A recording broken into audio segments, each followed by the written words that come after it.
Hi నమస్తే welcome to red TV. నేను మీ ప్రత్యూష. ప్రస్తుతం మనతోని సీనియర్ జర్నలిస్ట్ అరవింద్ కొల్లి గారు మనతో ఉన్నారు.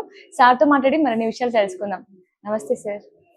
సార్ ప్రజెంట్ అయితే సోషల్ మీడియాలో ఒక పోస్ట్ బాగా వైరల్ అవుతుంది సార్. ఏదైతే మన దిల్ రాజు గారి బ్రదర్ ఉన్నారో శిరీష్ రెడ్డి గారు గేమ్ చేంజర్ మూవీ విషయంలో కొన్ని వ్యాఖ్యలు చేయడం జరిగింది. ఆ వ్యాఖ్యల వల్ల కూడా రామ్ చరణ్ ఫ్యాన్స్ చాలా మనోభావాలు దెబ్బతిన్నాయంటూ కూడా ఆ పోస్ట్ లో తెలుస్తుంది. ఆ పోస్ట్ మీరు చూసారా? అంటే నిజంగానే ఆయన వ్యాఖ్యలు నా దృష్టికి వచ్చింది, కానీ ఇక్కడ పర్సెప్షన్ చెప్తా, అంటే కొంచెం డిఫరెంట్ పర్సెప్షన్ చెప్తా. అసలు గేమ్ చేంజర్ సినిమా గురించి మాట్లాడలా శిరీష్ మాట్లాడింది ఆ సినిమా డిజాస్టర్గా నిలిచినప్పటికీ కనీసం డైరెక్టరు హీరో మమ్మల్ని ఎట్లా ఏంటి అనే పరిస్థితి మమ్మల్ని వాకప్ చేయలేదు అనేది శిరీష్ ఉద్దేశం. సరే, ఇది ఆ రిలేషన్ ఒక పక్క నిర్మాతకి, మరో పక్క హీరో అండ్ డైరెక్టర్కి ఉన్నటువంటి ఆ రిలేషన్ని ఆయన ప్రధానంగా మాట్లాడారు.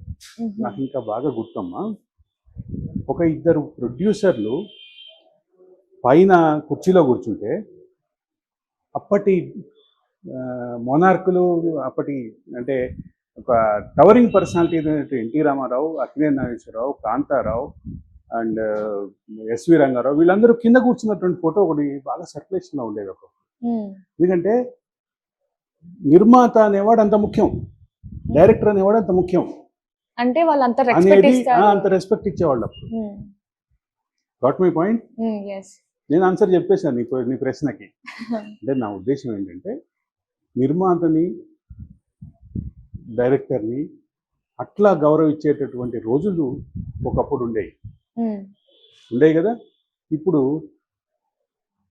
సినిమా అయిపోయిన తర్వాత నిర్మాత ఎవరు, డైరెక్టర్ ఎవరు అనేటువంటి పరిస్థితి ఉంది.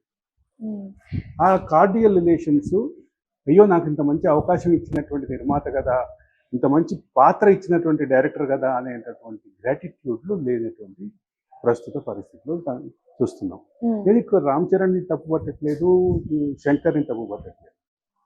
ఇక్కడ నేను చెప్పదలుచుకున్న అంశం ఏంటి, మొత్తం వ్యవస్థ అట్లా పొల్యూట్ అయిపోయినటువంటి నేపథ్యంలో, మొత్తం హీరో చుట్టూ సినిమాలంతా తిరుగుతున్నటువంటి ప్రస్తుత పరిస్థితుల్లో ఇంతకంటే ఎక్కువ ఎట్లా ఎక్స్పెక్ట్ చేస్తాం?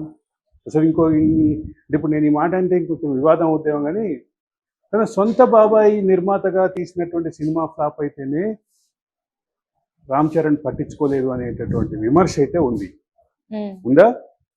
ఆరెంజ్ సినిమా గురించి చెప్తున్నా నేను.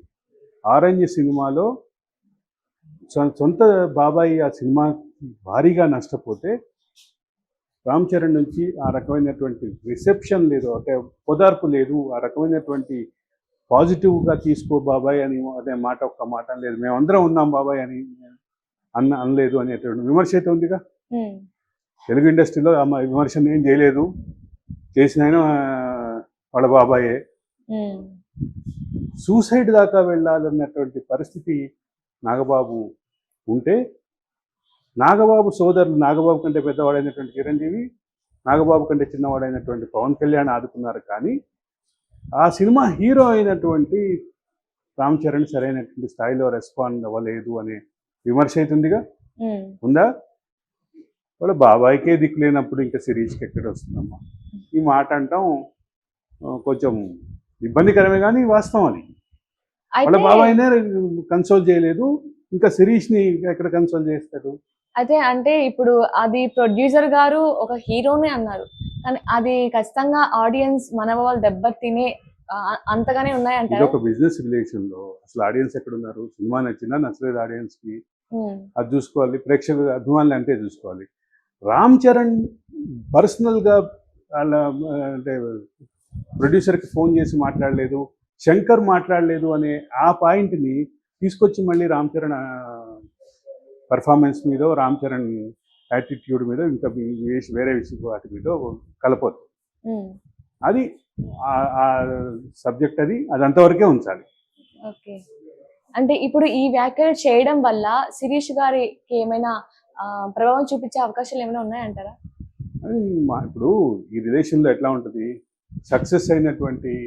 సక్సెస్కి అందరూ చుట్టాలి. ఫెయిల్యూర్ని బాధ్యత తీసుకోవడానికి కానీ ఫెయిల్యూర్ వెంట నిలబడటానికి కానీ ఎవరూ సిద్ధంగా ఉండరు. ఈ మాట నేను చెప్పింది కాదు, అనేక సభల్లో చిరంజీవి చెప్పిన మాట. ఏమై రైట్? ఎస్. పవన్ కళ్యాణ్ ఇంకో మాట అన్నారు, ఆయన జానీ సినిమా చేస్తే ఆ జానీ సినిమా ఫెయిల్యూర్ తర్వాత ఎవరు నా ఇంటికి రాలేదు, కానీ మా అన్నలు నా కుటుంబం నాకు వెనక నిలబడింది. ఇది కూడా పవన్ కళ్యాణ్ చెప్పిన మాటేగా. కాబట్టి వీటన్నిటి ఇట్లాంటి వాటిని చూస్తే ఒక రిలేషన్లో నిర్మాతకి హీరోకి ఉండే రిలేషన్లో ఇది వైస్ వెర్సా.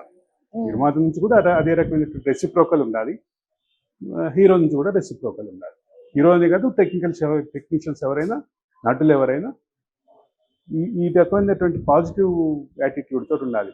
ఫెయిల్యూర్ని కూడా పాజిటివ్గా తీసుకొని, ఇప్పుడు శిరీష్ మాటల్లో ఇంకోటి ఉంది, మేము అది రిలీజ్ అయ్యి ఒక నష్టపోతే ఆ తర్వాత దాంట్లో ఉన్నటువంటి జరిగిన నష్టాన్ని ఆ తర్వాత 2 రోజులకే రిలీజ్ అయినటువంటి సంక్రాంతికి వస్తుందో రాబట్టుకున్నాం అని చెప్పారా? ఇప్పుడు ఏది కరెక్ట్ యాటిట్యూడ్? దాన్ని పాజిటివ్గా తీసుకోవాలి, అంతటితో వదిలేసి నెక్స్ట్ పని ప్రాజెక్ట్ చేసుకోవాలి. Okay, thank you sir.